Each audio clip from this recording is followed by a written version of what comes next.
O'sha bayroq ajdodlarimiz uchun kuch-qudrat, g'alaba, ozodlik timsoli bo'lgan bo'lsa, hozirgi kunda kelib davlat bayrog'i biz uchun ham g'urur, ham faxr vazifasini o'tab kelmoqda.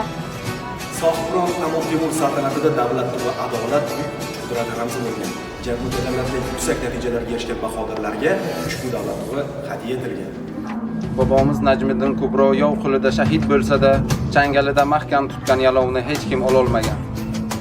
Bugun jahonning yuksak minbarlarida, dunyo sahnasida, olimpiyalarda g'oliblikni qo'lga kiritib kelayotgan sportchilarimiz, tobora ulkan kuch-qudrat va salohiyat kasb etayotgan harbiylarimiz qo'lida sarbaland bo'lgan bayrog'imiz har birimizga yuksak g'urur, faxr va iftixor bag'ishlaydi.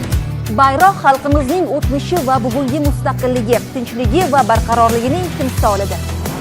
Moviy rang tiriklik, yashash imkoni, beg'ubor osmon va halollik ramzi. Agarki bilsangiz shu rangda edi, Timur davlatining bayrog'i rangi.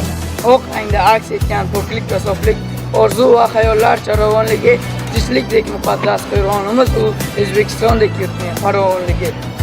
Yashil imkoniyat, yashashdir. Yashillik yarashar go'zal dostonga, navqiron, umidli, shodumon yoshlar timsoli ko'klar O'zbekistonga. Qizil chiziqlarda aks etgan hayot, yashab oqayotgan hayotdek qudrat, tiriklik nishoni olmos orzular, barpo etilajak buyuk davlatlar. Qalbda vatan mehri, qo'llarda bayroq. Ulug' rejalarga boshlaydi mayoq. Kelajagi buyuk O'zbekistonning buguni umidli, ertasi porloq. Uni tavof aylab ko'zlaringda sur, o'zga nasibasi bizga begona. Tanho ona diyor, tanho ona yurt, yuragim yagona, vatan yagona.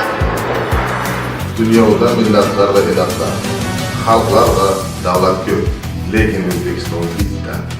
Ana shu bayroq ostida yurtboshimiz rahmonligida xalqimiz uchun hech kimdan kam bo'lmagan hayot barpo etish yo'lida ezgu maqsadlar sari olg'a boraveramiz.